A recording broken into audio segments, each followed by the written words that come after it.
तो welcome back बच्चों। इस वीडियो में हम लोग बात करने वाले हैं एक्सरसाइज नंबर 5.1 का क्वेश्चन नंबर 4 का 8th क्वेश्चन, जो कि इंपॉर्टेंट क्वेश्चन है। इस क्वेश्चन में अगेन बच्चों यही बोला गया है कि हमको ये बताना है ये जो सीक्वेंस हमको गिवन है, ये सीक्वेंस जो है वो अर्थमेटिक प्रोग्रेशन में है या नहीं है। सो मैंने आपको बताया है कि अर्थमेटिक प्रोग्रेशन में कब होगा, जब डिफरेंस कॉमन होगा। डिफरेंस किस चीज का? तो A2 में A1 को माइनस करेंगे, A3 में A2 को माइनस करेंगे और A4 में A3 को माइनस करके चेक करेंगे। अगर ये तीनों का तीनों जो डिफरेंस है अगर वो बराबर आ गया तो मैं बोलूंगा कि अर्थमेटिक प्रोग्रेशन में है, नहीं तो अर्थमेटिक प्रोग्रेशन में नहीं है। तो यहाँ पर देखेंगे ये वाला जो पहला टर्म है उसको हम लोग A1 बोलते हैं, इसको A2 बोलते हैं, ये वाला A3 है और ये वाला A4 है। अब मैं A2 माइनस A1 पहले निकालता हूँ, तो -1/2 को मैं माइनस करूंगा किसके साथ? -1/2 के साथ। एक माइनस पहले से है बच्चों 1/2 के साथ, है ना, और एक जो हम लोग माइनस करेंगे वो है।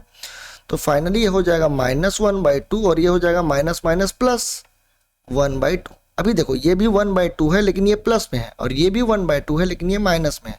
तो दोनों कैंसिल होकर के क्या हो जाएंगे? 0 हो जाएंगे। देखो बच्चों ये दोनों क्वांटिटी सेम क्वांटिटी थी, और दो कोई सेम नंबर को जब हम लोग माइनस करते हैं तो वो नंबर किसके बराबर हो जाता है? 0 के बराबर हो जाता है। वहीं पर अगर मैं A3 माइनस A2 निकालूं जो कि है -1/2 में, मैं माइनस कर रहा हूं -1/2 को, तो ये फिर से मेरे को कितना नजर आ रहा है? ये फिर से मेरे को 0 ही नजर आएगा, क्योंकि ये दोनों क्वांटिटी सेम है। वैसे ही हम लोग A4 माइनस A3 निकालेंगे बच्चों तो भी ये 0 के बराबर ही आएगा, क्योंकि ये भी और ये दोनों बराबर है।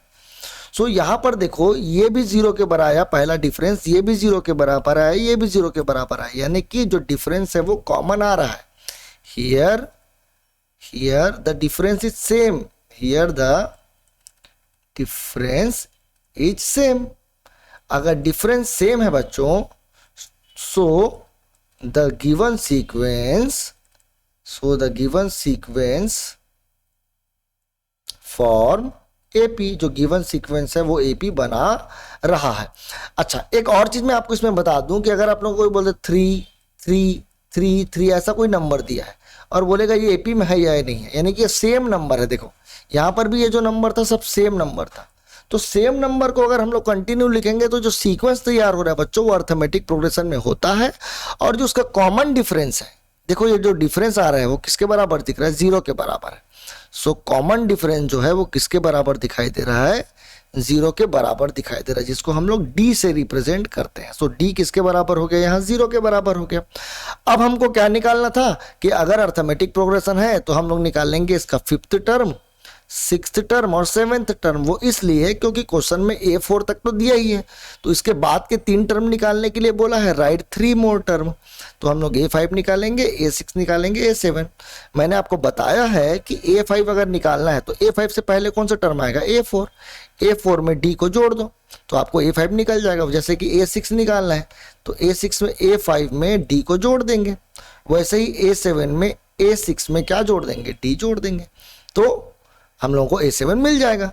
सो अब देखो A4 का जो वैल्यू है वो है -1/2, और -1/2 में D को जोड़ देंगे, और D किसके बराबर है बच्चों? तो D तो मैं देखा बताया आप लोगों को 0 के बराबर है, तो ये 0 हो गया। तो फाइनली -1/2 में अगर मैं 0 ऐड कर दूं तो ये -1/2 के बराबर ही होगा। वहीं पर अगर मेरे को A6 निकालना है तो मैं A5 का इस्तेमाल करूंगा, और A5 मैंने अभी अभी निकाला विच इज इक्वल टू -1/2। -1/2 में फिर से 0 जोड़ देंगे तो ये फिर से कितना हो जाएगा? -1/2 ही हो जाएगा। और A7 भी आप लोग जब निकालोगे बच्चों तो ये भी -1/2 के बराबर ही आएगा। तो यहाँ पर देखिए 5वां टर्म ये हो गया, 6वां टर्म ये हो गया और 7वां टर्म ये हो गया। यही हम लोगों को क्या करना था? फाइंड करना था।